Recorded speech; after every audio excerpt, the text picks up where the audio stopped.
I didn't cry at the end of Toy Story 3. Just throwing that out there. I know it seems strange to bring up, but with the way people react to this film, especially the ending, I just felt that'd be an important thing to hear before you listen to the rest of this. With that said, Toy Story 3, the final in the Toy Story trilogy. Everyone went nuts for this movie. They said it was emotional, they said it was funny, they said it was dark, they said it was creative, blah blah blah, they went crazy for it. I think it's good. Yeah, you know, it's good. Okay, let's just go into the story. Andy, who's now going to college, has to make a decision about whether or not he still wants to hold on to his toys. The toys, well aware of this, have to make a decision whether or not they want to hold on to Andy. Well, after a miscommunication, they figure that the best thing to do is probably to move on. They make their way to a daycare center where they figure they can be enjoyed by children for years and years to come. The only problem is the toy running the daycare center seems to be a power-hungry control freak, who puts the toys in with kids who are not the appropriate age to be playing with. When they try to head back, the head toy imprisons them and makes sure that they can't escape. And from there, all sorts of crazy situations happen. Woody tries to reconnect with his group, again. Barbie gets a new boyfriend with Ken, voiced by Michael Keaton. Buzz is reprogrammed to be evil, much at the dismay of his new girlfriend Jessie. And the toys try to figure out what's the best route to go. Stay with Andy, stay with the daycare center, or some other alternative. The funny thing about Toy Story 3 is that really, this should be my favorite. It goes everywhere I wanted the Toy Story movies to go.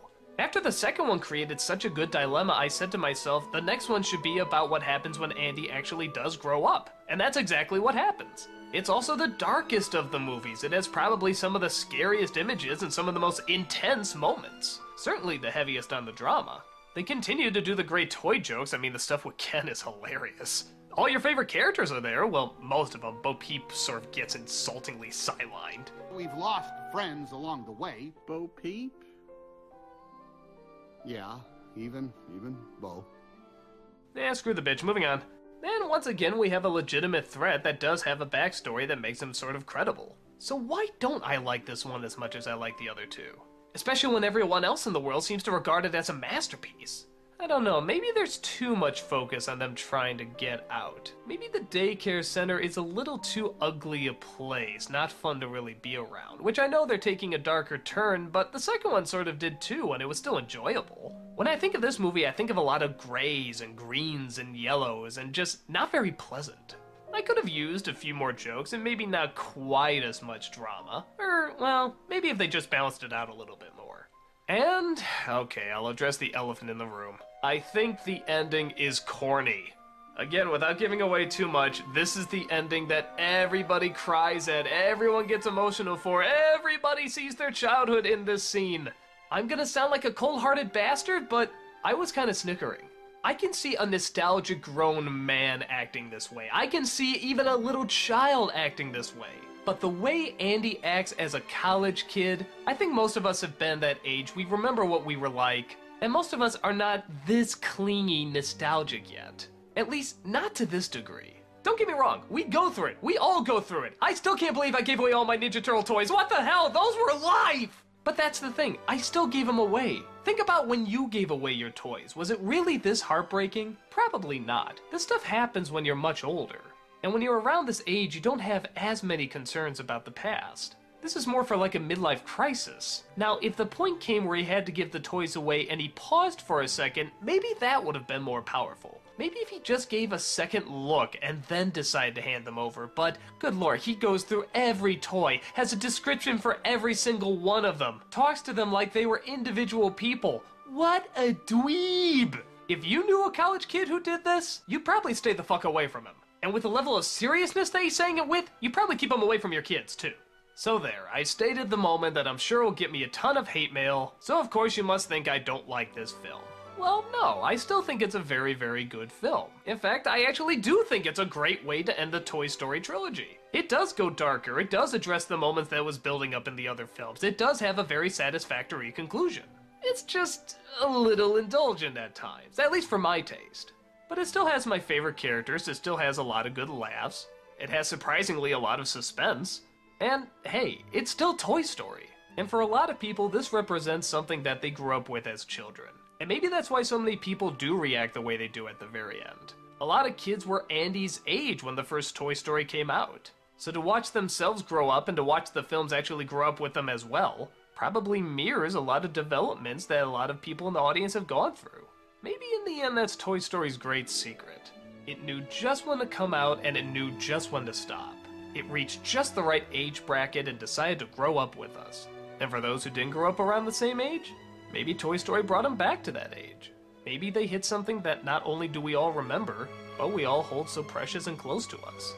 Whatever Toy Story did it well. So well that people are going to continue to show it to their kids for generations and generations. It's a good series of films to be introduced to, and it's a great nostalgic series to look back on.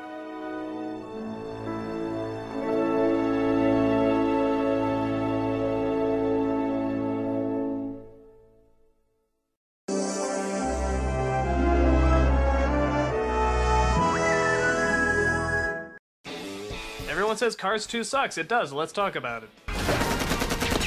Well, you all know what I thought of the first Cars film, and heck, even people who like the first film know that they can't like the second one because, good God, why would anyone make a sequel to this one? I mean, it's just the stupidest goddamn concept, and yet they still made a sequel! My point is that if you thought the first film didn't have much of a premise, this one is definitely running on fumes. The story, or as best I can follow, it's surprisingly kinda complicated.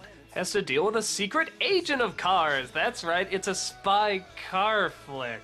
There's some sort of evil corporation that wants to keep cars running on gasoline instead of some sort of other new energy-safe fuel. That's right, so it's an environmentally safe spy car. The tow truck played by Larry the Cable Guy gets confused for a spy, so he has to go in and try to figure out what this evil corporation is up to. They find out that the corporation is rigging races, that's right, to fool people into still using gasoline instead of the energy-safe stuff. Yeah, remember how he said in WALL-E they had sort of a subtle environmental message and then they hammered it on the head just a little too much? This is a fucking jackhammer on the head. Even Captain Planet is coming in saying this is not subtle enough.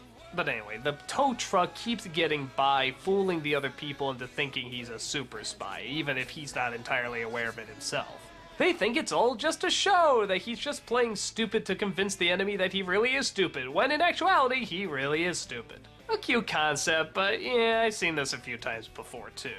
All the other cars, like Owen Wilson and, I don't know, whoever the hell else was in the other film, doesn't seem to make much of an appearance.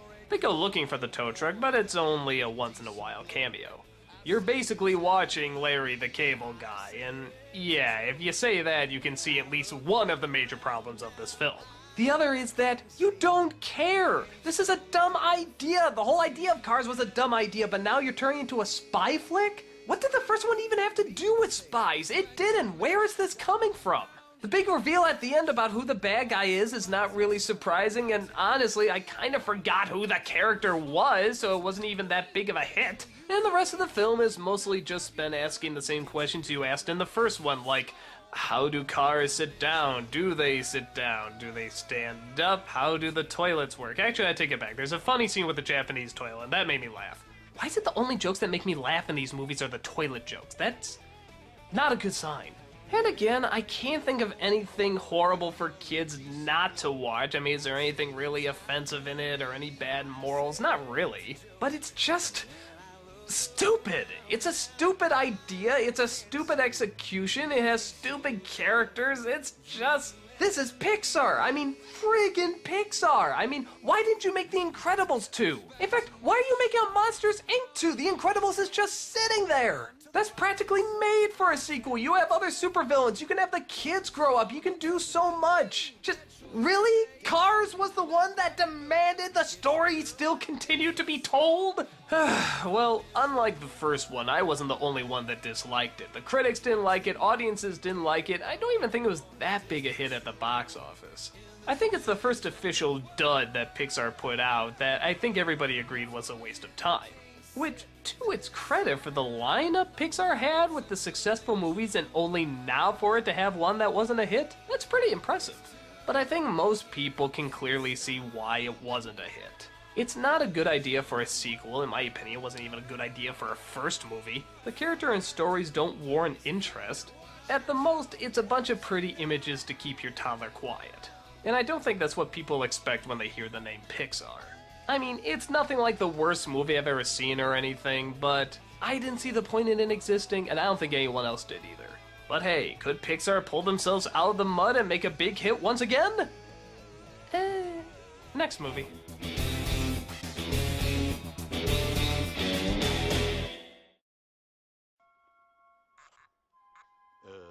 Pronto? Bella! Bella!